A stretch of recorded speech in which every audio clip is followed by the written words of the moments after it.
तो चलिए अपनी इस एनालिटिकल स्पीड को मेंटेन रखते हुए आगे बढ़ते हैं क्वेश्चन नंबर 92 पर। ये सेल बायोलॉजी की एक हाईली कॉन्सेप्चुअल एक्सपेरिमेंटल प्रॉब्लम है, जहां आपको एक एक्चुअल साइंटिस्ट की तरह लेबोरेटरी एक्सपेरिमेंट डिजाइन करना है। सबसे पहले इसका ओरिजिन देखते हैं। ये क्वेश्चन डायरेक्टली आपके यूनिट 2 से लिया गया है, स्पेसिफिकली वेस्कुलर ट्रांसपोर्ट और गोल्गी अपर्चर फंक्शन से। यहाँ एग्जामिनर आपकी टेक्स्ट बुक नॉलेज और एक्सपेरिमेंटल टेक्निक्स का इंटरसेक्शन टेस्ट कर रहा है। इस एक्सपेरिमेंट प्रॉब्लम को चलिए सिंपली डेली लाइफ लॉजिक में डीकंस्ट्रक्ट करते हैं। हमने दो हाइपोथेसिस के बीच डिफरेंस करना है। हाइपोथेसिस 1, प्रोटीन गोल्गी स्टैक्स के बीच एक व्हीकल यानी वेसिकल्स के अंदर बैठकर ट्रैवल कर रहा है। और हाइपोथेसिस 2, प्रोटीन बिना किसी वेसिकल के डायरेक्टली साइटोसोल में नेकेड रिलीज हो जाता है और ट्रैवल करता है। हमारा टास्क एक ऐसा टेस्ट ढूंढना है जो इन दोनों हालतों में बिल्कुल अलग रिजल्ट दे। सोचिए एक इंसान कार में ट्रैवल कर रहा है और दूसरा पैदल। अगर बाहर बारिश हो रही है तो कौन बचेगा और कौन भीगेगा? यही लॉजिक हमें ऑप्शन ढूंढने में हेल्प करेगा। सेल बायोलॉजी में इस एग्जैक्ट सिनेरियो को टेस्ट करने के लिए एक स्टैंडर्ड एक्सपेरिमेंट होता है, जिसे प्रोटीएस प्रोडक्शन ऐसे कहते हैं। प्रोटीएस वो एंजाइम है जो प्रोटीन को कट करके डिस्ट्रॉय कर देता है। अगर वायरल प्रोटीन वेहिकल्स यानी वेसिकल्स के अंदर है, तो वेसिकल्स की लिपिड बायलेयर एक सॉलिड शील्ड की तरह काम करेगी। प्रोटीएस उस वेहिकल के अंदर नहीं आ पाएगा और हमारा प्रोटीन प्रोटेक्ट रहेगा। लेकिन अगर वायरल प्रोटीन डायरेक्टली साइटोसोल में ट्रैवल कर रहा है, जैसे कि हाइपोथेसिस 2 में दिया गया है, तो वो डायरेक्टली प्रोटीएस के कांटेक्ट में रह आएगा और कंप्लीटली डिग्रेड हो जाएगा। ये एक नेक perfect yes and no experiment design है। अब इस सॉलिड लॉजिक के साथ अपना ऑप्शंस देखते हैं और एलिमिनेशन स्ट्रेटेजी यूज करते हैं। ऑप्शन 1 और ऑप्शन 2, ये ऑप्शन क्लैथिन और कॉप 2 एंटीबॉडीज की बात कर रहा है। पहली बात, गोल्गी टू गोल्गी ट्रांसपोर्ट में कोट प्रोटीन कॉप 1 होता है। कॉप 2 और क्लैथरिन इस स्पेसिफिक स्टेप्स के प्राइमरी प्लेयर्स नहीं है। दूसरी बात, कोट प्रोटीन को ब्लॉक करने से ट्रांसपोर्ट रुक जाएगा, पर ये डायरेक्टली प्रूव नहीं करेगा कि नेकेड ट्रांसपोर्ट पॉसिबल था या नहीं। तो एलिमिनेट ऑप्शन 1 एंड ऑप्शन 2। अब बात करते हैं ऑप्शन 4। ये कहता है ट्रीटेड विथ डिटर्जेंट। डिटर्जेंट का काम होता है लिपिड मेम्ब्रेन्स को तोड़ना। अगर आप दोनों डोनर और एक्सेप्टर दोनों गोल्गी मेम्ब्रेन्स को ही डिस्ट्रॉय कर देंगे, तो पूरा सिस्टम ही डेड हो जाएगा। आपको कोई बायोलॉजिकल प्रोसेस स्टडी ही नहीं कर पाओगे। So eliminate option 4। हमारे पास सिर्फ ऑप्शन 3 बचता है। Test whatever viral protein transport happens in the presence of protease. ये हमारे प्रोटीएज प्रोडक्शन टेक्स्ट का लॉजिक बिल्कुल 100% अलाइन करता है इस ऑप्शन से। अगर ट्रांसपोर्ट हो गया मतलब वेसिकल थी, अगर ट्रांसपोर्ट फेल हुआ मतलब साइटोसोलिक ट्रांसपोर्ट था। राइट आंसर ऑटोमेटिकली ऑप्शन 3 बन जाता है। इस क्वेश्चन में एग्जामिनर का लेआउट और उनका सेट किया गया ट्रैप समझना बहुत जरूरी है। ट्रैप की बात करें तो एग्जामिनर जानता था कि जब भी स्टूडेंट गोल्गी और वेसिकल वर्ड साथ देखेंगे तो उनका दिमाग automatically COP 1, COP 2 and clathrin की तरफ दौड़ता है। एग्जामिनर ने इंटेंशनली क्रूड प्रोटीन के नाम दिए ताकि आप फास्ट रिकॉल मोड में चले जाए और एक्सपेरिमेंट लॉजिक भूल जाए। अब बात करते हैं एस्केप रूट की। जब क्वेश्चन एक्सपेरिमेंट डिजाइन हो रहा, तो हमेशा उस ऑप्शंस को ढूंढिए जो सिस्टम में एक क्लियर कट डिफरेंशिएशन ला सके। कोड प्रोटीन ट्रांसपोर्ट को ब्लॉक करके करते हैं, लेकिन प्रोटीएस आपको प्रोटीन का फिजिकल स्टेट बता देता है, या whatever it is packed और whatever it is naked. Cell biology में हमेशा फिजिकल कंस्ट्रेंट पर सोचना चाहिए। चलिए चलिए देखते हैं कि इस ह्यूमन फिजियोलॉजी प्रॉब्लम को हमारी एलिमिनेशन स्ट्रेटेजी कैसे 1 मिनट में सिंप्लीफाई करती है। सबसे पहले ओरिजिन देखते हैं। ये question directly unit 7 system physiology animal के एंडोक्राइनोलॉजी सेक्शन से लिया गया है। यहाँ एग्जामिनर आपकी नॉलेज को दो अलग अलग एंगल से टेस्ट कर रहा है। एक तरफ है natural physiological negative feedback loop और दूसरी तरफ है फार्माकोलॉजिकल एंटागोनिस्ट मेडिसिन। दोनों को एक ही टेबल में मिक्स करके एक क्लासिकल जेआरएफ लेवल प्रॉब्लम बनाया गया है। इस हार्मोनल मैच द फॉलोइंग को डिकंस्ट्रक्ट करने का सबसे सॉलिड तरीका है अपने basic 11th and 12th standard के कॉन्सेप्ट्स को अपना एंकर पॉइंट बनाना। फार्माकोलॉजी के कॉम्प्लेक्स नाम देखकर घबराना नहीं है, हमें सिंपली उस हार्मोन को पकड़ना है जिसका मैकेनिज्म हमारी बॉडी में सबसे डायरेक्टली और यूनिवर्सली नोन है, और वो है पैराथॉर्मोन, यानी कि कॉलम एक्स में सी सेक्शन। चलिए इस हार्मोन को उसके इनिबिटर की लॉजिक को डिकोड करते हैं। पैराथॉर्मोन सी, इस हार्मोन का प्राइमरी फंक्शन होता है ब्लड में कैल्शियम लेवल को बढ़ाना, बोन से कैल्शियम निकालकर ब्लड में लाना। एंडोक्राइन सिस्टम हमेशा नेगेटिव फीडबैक कर काम करता है। अगर ब्लड में ऑलरेडी कैल्शियम बहुत ज़्यादा होगा तो नेचुरली बॉडी पैराथॉर्मोन को रिलीज रोक देगी, इसलिए पैराथॉर्मोन का डायरेक्टली इनहिबिटर है हाई कैल्शियम लेवल।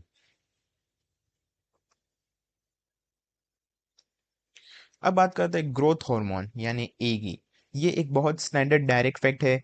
हाइपोथैलेमस से रिलीज होने वाला सोमेटोस्टेनिन, जिसे ग्रोथ हार्मोन इनहिबिटिंग हार्मोन या GHIH भी कहते हैं, ग्रोथ हार्मोन्स को सप्रेस करता है। तो ए का डायरेक्टली मैच होगा डेफिनेटली 3।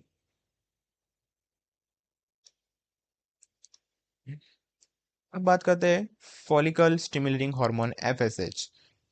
गोनाडल फीडबैक लूप में टेस्टिस और ओवरीज एक प्रोटीन हार्मोन बनाते हैं जिनका नाम है, उसी के नाम पर पड़ा रखा गया है, इनहिबिन बी।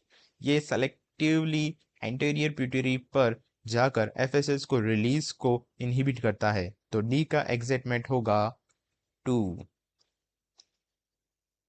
अब बात करते हैं प्रोस्टाजेंस को। ये प्रेगनेंसी मेंटेन करने वाले हॉर्मोन्स होते हैं। मिफेप्रिंटॉन, जिसे RU486 भी कहते हैं, एक वेल नोन सिंथेटिक स्टेरॉइड है जो प्रोस्टेस्टेरॉन रिसेप्टर को ब्लॉक करता है और एबॉर्प्शन पिल की तरह यूज होता है। तो ऑप्शन बी का मैच होगा 1। अब इस क्लियरिटी के साथ अपनी एलिमिनेशन स्ट्रेटेजी को सबसे डेडली मूव्स पर ले चलते हैं। हमने सबसे बेसिक और सॉलिड पॉइंट एस्टेब्लिश किया था पैराथ्रोमोन का हाई कैल्शियम लेवल। ओके, अब ऑप्शन 3 में सी का मैच 3 है, सो एलिमिनेट ऑप्शन 3। ऑप्शन 4 में सी का मैच 1 है, सो एलिमिनेट ऑप्शन 4। सिर्फ एक बेसिक नेगेटिव फीडबैक लूप पकड़ने से 50% कॉम्पिटिशन वही क्लियर हो गया। अब हमारे पास बचा है ऑप्शन 1 और ऑप्शन 2। इन दोनों में C4 कॉमन है। अब अपने दूसरे कंफर्म एंकर पॉइंट यानी ग्रोथ हार्मोन्स का सोमेटोस्टेनिन का यूज करते हैं। ऑप्शन 1 में ए का मैच 1 दिया है, ये गलत है, सो ऑप्शन 1 एलिमिनेटेड। हमारे पास सिर्फ ऑप्शन 2 बचता है जिसमें A3, B1, C4 और D2 परफेक्टली अलाइन करते हैं। राइट आंसर ऑटोमेटिकली ऑप्शन 2 बन जाता है। इस मैच द फॉलोइंग में एग्जामिनर का माइंडसेट बिल्कुल क्लियर था, मिक्स एंड कंफ्यूज। ट्रैप की बात करें तो एग्जामिनर ने नेचुरली बॉडी में बनने वाले फीडबैक इनहिबिटर्स के साथ एक सिंथेटिक लैब में ड्रग को लिस्ट में डाल दिया। उन्हें उम्मीद थी कि जो स्टूडेंट स्ट्रिक्टली बेसिक फिजियोलॉजी पढ़कर आए हैं वो मिफेप्रिस्टोन जैसे क्लिनिकल टर्म्स देखकर पैनिक करेंगे और ओवरथिंक करके गलत ऑप्शन मार्क कर देंगे। बट यहाँ पर एक एस्केप रूट भी था। कभी भी उस ऑप्शन या टर्म से मत डरिए जो अपने आपने नहीं पढ़ी हुए। हमेशा अपनी नॉन इन्फॉर्मेशन को बेस बनाइए। कैल्शियम और पैराथॉर्मोन के रिलेशन एक यूनिवर्सल ट्रूथ है। उस एक ट्रूथ ने बाकी सारे कॉम्प्लेक्स ब्लॉक को अपनी सही जगह पर बैठा दिया।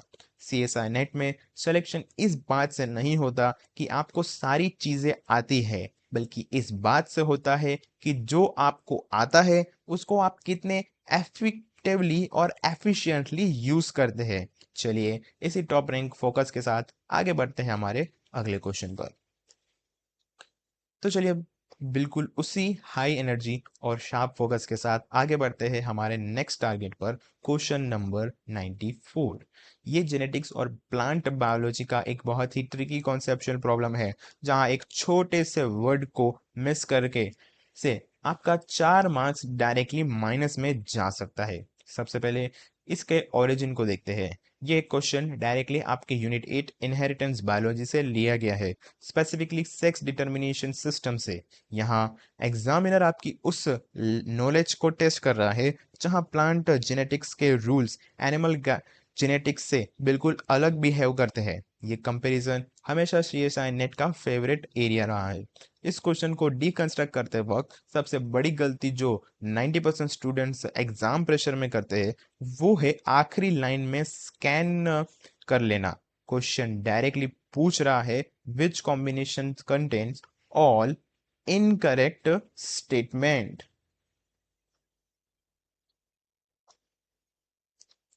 हमें यहाँ सही स्टेटमेंट नहीं बल्कि गलत यानी फॉल्स स्टेटमेंट्स का कॉम्बिनेशन ढूंढना है।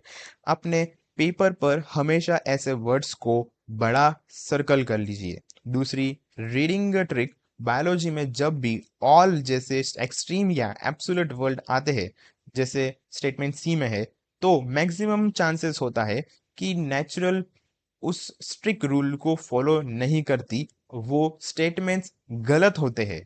चलिए इस लॉजिक को टेस्ट करते हैं। चलिए इन स्टेटमेंट के पीछे की एग्जैक्ट जेनेटिक्स को डिकोड करते हैं। पाते हैं स्टेटमेंट सी, कहता है all dioecious plant possess heteromorphic sex chromosome. Heteromorphic मतलब एक्स और वाई की तरह अलग दिखने वाले क्रोमोसोम। ये बिल्कुल फॉल्स है। प्लांट में हेट्रोमॉर्फिक सेक्स क्रोमोसोम बहुत ही रेयर होते हैं। ज्यादातर डायोशियस प्लांट्स में सेक्स सिंगल जीन या छोटी रीजन से डिटरमाइन होता है और उनके क्रोमोसोम एग्जैक्टली एक जैसे दिखते हैं, यानी होमोमॉर्फिक। अब बात करते हैं स्टेटमेंट डी, कहता है plant sex chromosomes are ancient much like those in mammals. ये कंप्लीटली फॉल्स है। एनिमल्स यानी mammal sex chromosome millions of years पुराने और एवोल्यूशनरी एंशियंट से, तभी उनका वाई क्रोमोसोम इतना श्रिंक या डीजनरेटेड हो चुका है। लेकिन प्लांट्स में सेक्स क्रोमोसोम एवोल्यूशनरी बहुत यंग यानी रिसेंट है। उनका वाई क्रोमोसोम मैमेलियन वाई की तरह हाईली डीजनरेटेड नहीं होता है।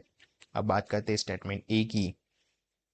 सिलेंस लेटिफोलिया प्लांट जेनेटिक्स का सबसे बेसिक मॉडल ऑर्गेनिज्म है, जिसमें एग्जैक्टली ह्यूमंस की तरह मेल एक्स वाई और फीमेल एक्स एक्स होती है।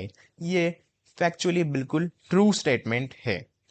अब इस सॉलिड अंडरस्टैंडिंग के साथ लगाते हैं हमारे सबसे फेवरेट वेपन को, जिसे कहते हैं एलिमिनेशन स्ट्रेटेजी। याद रखिए हमें इनकरेक्ट स्टेटमेंट वाला ऑप्शन चाहिए। हमने सॉलिडली एस्टेब्लिश कर लिया है कि स्टेटमेंट ए बिल्कुल सही है। इसका मतलब ये है कि जिस भी ऑप्शन में ए होगा वो हमारा आंसर नहीं हो सकता, क्योंकि हमने गलत स्टेटमेंट चाहिए। तो ऑप्शन 1 में ए इंक्लूडेड है तो एलिमिनेट कर दो, ऑप्शन 3 में भी ए इंक्लूडेड है तो एलिमिनेट कर दो। अब हमारे पास बचते हैं ऑप्शन 2 और ऑप्शन 4। हमने अपनी कोर कॉन्सेप्ट एनालिसिस में क्लियर कर लिया था कि स्टेटमेंट सी और स्टेटमेंट डी दोनों ही गलत है और हमें यही चाहिए था। ऑप्शन 4 सी डी दोनों ही मिसिंग है, सो ऑप्शन एलिमिनेट ऑप्शन 4। सिर्फ एक एब्सोल्यूट रूल पकड़ने से और एक क्लासिकल एग्जांपल्स को हटाने से right answer automatically option B बन जाता है।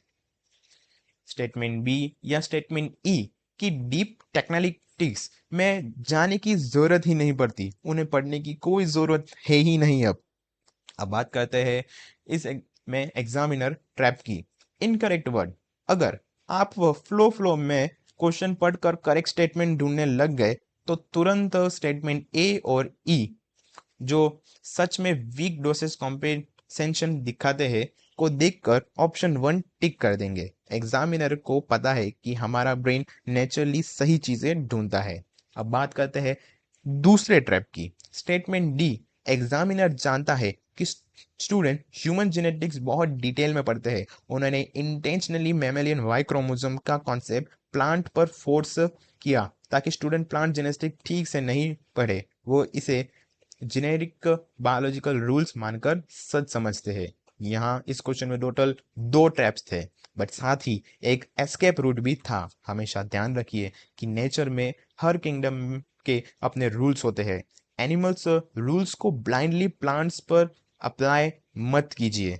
Animal rules and plants rules थोड़े अलग होते हैं। और सबसे इंपॉर्टेंट, क्वेश्चन की आखिरी लाइन को हमेशा 2 एक्स्ट्रा सेकेंड देकर कंफर्म करिए कि पूछा क्या गया है, करेक्ट या इनकरेक्ट। इन छोटी छोटी रीडिंग हैबिट से आप एग्जाम में इजीली 10 से 12-15 मार्क्स का पॉजिटिव डिफरेंस ला सकते हैं।